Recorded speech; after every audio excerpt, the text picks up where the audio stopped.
చూశాడంటే pass అయ్యావా fail అయ్యావా అని బుర్రదనేస్తాడు. ఎలా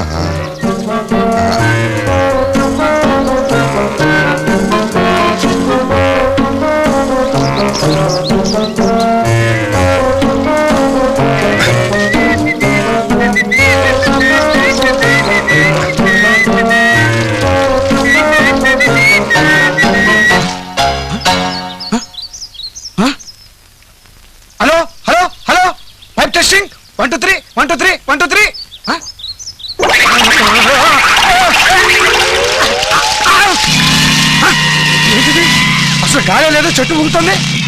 విఠలాచార్య సినిమాలో అంత మాయగా ఉందే. స్వప్న, సారీ స్వప్న, అసలు ఏం జరిగిందంటే స్వప్న నేను చెప్పేది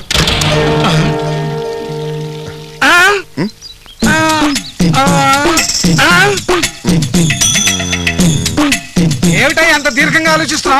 ఇంటి పైకప్పు దేంతో వేద్దామా అని. రేసిన కప్పు కూల్చకుండా ఉంటే చాలు, ముందు నువ్వు కింద దిగిరా. సరే, మీ బ్యాడ్ లక్. నువ్వు పైకి ఎందుకు వెళ్ళావయ్యా? మీరు పైన ఉన్నారనుకుని పైకి వెళ్ళాను అంకుల్. అరే ఇదేంటి నీ లేకపోయినాయి? ఏంటి విషయం? అంకుల్ మీకు ఒక గుడ్ న్యూస్. షుగర్ పేషెంట్లందరికీ ఒక అద్భుతమైన ముందు కనిపెట్టారంట. ఇక నుంచి మీ ఇష్టానికి స్వీట్లు తినేది. అవును అంకుల్, మీ మీద ఒట్టు.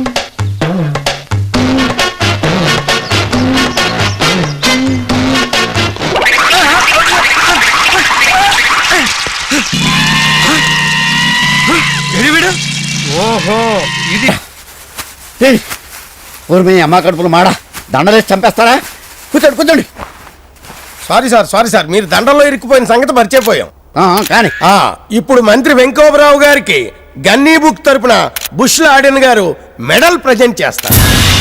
అగాదు ఉండటానికి ఏడు అడుగున్నాడు కానీ బొర్రలేదు వీడికి. మెడలో పడి వేస్తున్నాడు ఏంట్రా బాబు. పోన్లే పడిమని మనకు తెలుసు కానీ ఇది తెలదు కదా. ఏరా, ఈ మెడల్ తో పాటు వారికి గన్నీ బుక్ కూడా ప్రజెంట్ చేస్తారు.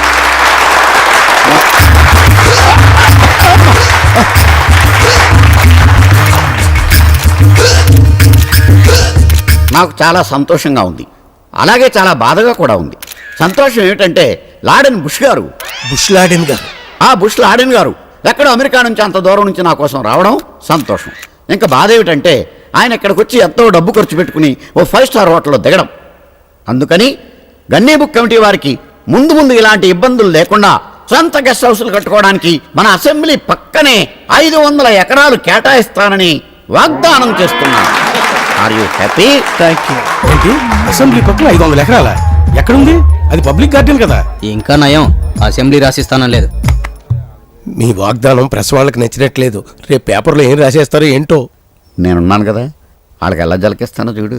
మా జర్నలిస్ట్ సోదరులందరికీ కూడా సొంత ఇల్లు కట్టుకోవడానికి గాను అసెంబ్లీ పక్కన ఉన్నటువంటి పబ్లిక్ గార్డెన్ కేటాయిస్తున్నాను. ఒక బ్యాడ్ న్యూస్, ఒక గుడ్ న్యూస్, ఏది ముందు చెప్పంటారు? గుడ్ న్యూసే ముందు చెప్పు. నిన్న జరిగిన గన్నీ బుక్ సన్మానం గురించి పేపర్ వాళ్ళు బ్రహ్మాండంగా రాశారు. కవర్ చేయక ఏం చేస్తారా? అలా కవర్లు పంపించాను కదా. మరి బ్యాడ్ న్యూస్ ఏంటి? మీ కోర్టు నుంచి అరెస్ట్ వారెంట్ వచ్చింది సార్. మినిస్టర్ కదా, నన్ను ఎలా అరెస్ట్ చేస్తారా? అసెంబ్లీ స్పీకర్ పర్మిషన్ తో వచ్చారు సార్. ఎందుకు సార్ నన్ను పిలిపించారు? మీ మీద కేసు పెట్టారు. ఎవరు? నేను. ఎవరమ్మా నువ్వు? నిరుద్యోగిని. ఏంటి నీ ప్రాబ్లం? 1992వ సంవత్సరంలో అది అక్టోబర్ నెల 2వ తేదీ మహాత్మా గాంధీ విగ్రహం కింద పాలకొల్లు పట్టణంలో జరుగుతున్న బహిరంగ సభలో ఒక నాయకుడు, ఒక రాష్ట్ర మంత్రి, ఒక బాధ్యత గల మనిషి, ఒక బిగ్ జెంటిల్మెన్ మాట్లాడుతూ ప్రతి ఒక్కరూ చదువుకోవాలి, అలా చదువుకున్న ప్రతి ఒక్కరికి ఉద్యోగం ఇప్పిస్తాను అని మహాత్మా గాంధీ మీద ప్రమాణం చేస్తున్నాను అని దిస్ బిగ్ హానరబుల్ జెంటిల్మెన్ వాగ్దానం చేశాడు యువర్ ఆనర్. ఆ వాగ్దానాన్ని నమ్మిన నా కన్న తండ్రి నా కోసం, నా చదువు కోసం ఉన్న ఆస్తిని, ఉన్న ఇంటిని, ఒక మేకను, 2 కోళ్లను, ఒక బండిని, ఒక సైకిల్ని, చివరికి నా పెళ్ళ మెడలో మంగళసూత్రాలు తెగనమ్మి డిగ్రీ సంపాదించాను యువర్ ఆనర్. yes 1996వ సంవత్సరంలో సరిగ్గా మే మాసం అర్ధరాత్రి 12 గంటలకు ఒక్కసారిగా నా పెళ్ళం ఉరివేసుకుని చచ్చిపోయింది your honour. Because of this honourable gentleman. దారిద్ర్యాన్ని భరించలేక నా కన్న తండ్రి ఆత్మహత్య దత్తు తీసుకున్నాడు. My God. అది చూసి నా తల్లి చనిపోయింది. ఈ 3 హత్యలకు కారణం this honourable minister your honour. yes this honourable minister.